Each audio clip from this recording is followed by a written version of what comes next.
So if you want to be a gaming YouTuber or you're just wondering about ad revenue in general, then this video would definitely help you out. On April 3rd, I uploaded this video with about 150 subscribers, and almost 2 months later today, this video has almost 1 million views, and this channel is sitting at around 20,000 subscribers, which is all thanks to you guys. And at the time of this recording, these 3 videos combined have a total of 1.5 million views. Now the question is, how much money did I make from these 3 videos that have, like I said, over 1.5 million views? Well, the answer is not a lot. I do encourage you to watch throughout the entire video because I'm going to explain how I actually made this amount of money and also how you can make this amount of money and even higher. I'm going to be showing the actual amount of money I made from these 3 videos. This wouldn't have been possible without you guys, so I want to be as transparent as possible on this channel. If you enjoyed this video, please leave a like. It lets me know that you really did enjoy this video. It helps me out. And other than that, let's get to the question of how much money did I make from these 3 viral gaming videos. So I'm going to quickly explain what affects ad revenue and how you can make more or less depending on all these type of things. It might sound complicated, but don't worry, it's not. I'm going to walk you through it, and hopefully I'm going to talk in a way that you guys will understand. And of course, if you have any questions, leave it down in the comments. So the basic idea is you can make money off of your YouTube videos because you can put ads on your videos. There are advertisers that are willing to pay to put ads on your videos, and you will take some money from that. Now, to monetize your videos or put ads on your videos, you're going to need to be in the YouTube Partner Program, which has these 2 requirements of having 1,000 subscribers and having over 4,000 hours of watch time. After you have those, you apply, and after you get approved, you can put all sorts of ads on your videos. Now, after all of this, you're going to have 2 statistics that show you how much money you make, your CPM and your RPM. Now, typically your CPM isn't as important, but let's explain it. It's basically the amount of money that advertisers are going to pay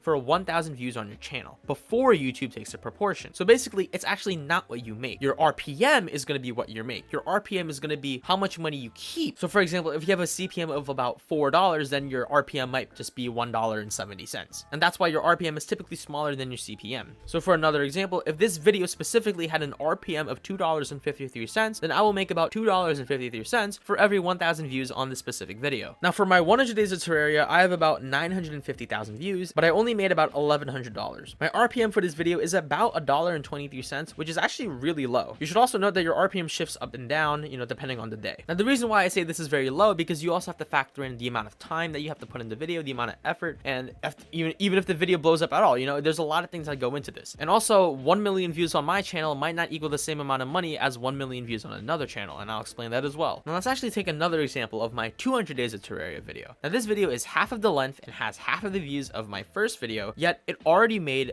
$1,200, which is actually more than my first video. You're probably asking, how is this possible? How is it possible that a video with half the length, half the views made almost, if not more, than a video with 1 million views? Well, basically your RPM per video can actually increase or decrease based on the number of ads you put, or depending on what type of video it is. Now in this case, my 200 days of Terraria had the same amount of ads as my 100 days, but since it was shorter, more people saw all of the potential ads. Therefore, it made more revenue. Another way to change your RPM is also depending on what type of genre and what type of niche you're in. Now a niche is like a specific part of the market of YouTube that you specifically cater to. For example, I'm in the gaming niche, right? I post gaming videos, I post all of this, whatever. Other genres and niches include makeup, beauty, entertainment, food, product reviews, all that stuff. But the thing that we should note is that some actually pay way higher than others. Typically gaming, you're not going to get paid much for your RPM. Your RPM is typically going to be very low compared to other things. So let's take example, personal finance channels. Graham Stephan, who I watch a lot and uploads really good personal finance content, has an RPM of about $15. My video had $1.27. His is 15. That's a lot of money. But that all depends on the type of niche and the type of genre and the type of content that you upload. So typically this actually won't apply to you because you're probably going to be in gaming if you're watching this video. But like I said earlier, you can still increase your RPM by just adding more ads. Let's take my latest video of 100 days of Calamity. This is my favorite video on the channel so far, and it's about 50 minutes long. But the difference in this video is I actually put way more ads than the first 100 days of Terraria. I put an ad before every new part of the video. This actually brought up my RPM from about $1.23 to $4.50. So even though this video has only about 150,000 views compared